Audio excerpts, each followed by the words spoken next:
அண்டம் முழுதும் ஒன்றினுள் அடக்கம். அதுவே ஆனை முகமெனும் ஓங்கார விளக்கம். சுழலும் கோள்கள் அவன் சொல் கேட்கும். அவனை தொழுதால் போதும் நல்லதே நடக்கும். ஆனை முகனை தொழுதால் நவக்கிரகங்களும் மகிழும். நல்லதே நடக்கும், நல்லதே நடக்கும்.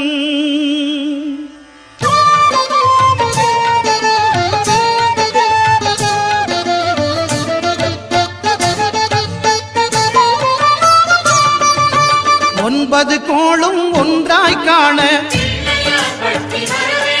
அங்கு கற்பகம் என்னும் கடவுளின் மெய்யில். ஒன்பது கோளும் ஒன்றாய் காண அங்கு கற்பகம் என்னும் கடவுளின் மெய்யில்.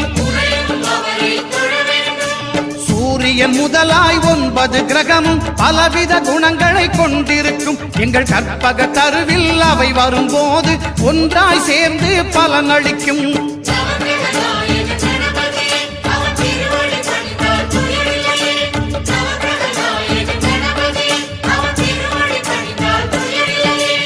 ஒன்பது கோளும் ஒன்றாய் காண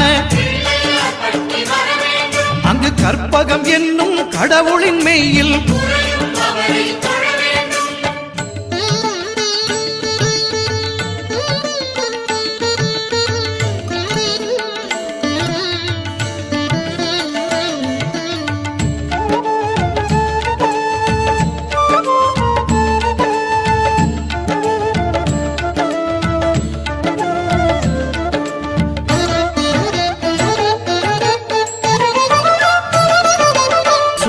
பகவான் ஒளிமுகம் காண அங்கு கற்பக தருவின் நெற்றியில் மலரும். சூரிய பகவான் ஒளிமுகம் காண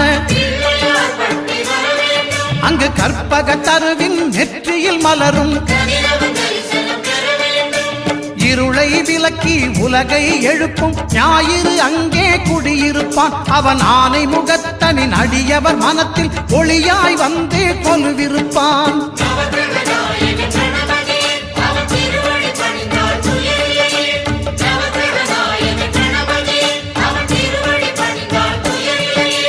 ஒன்பது கோளும் ஒன்றாய் காண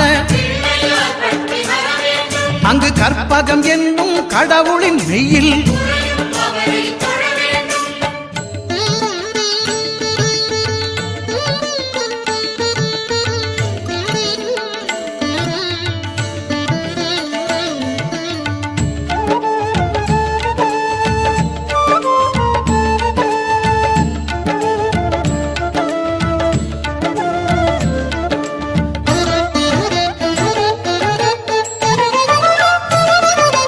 திங்கள் பகவான் திருமுகம் காண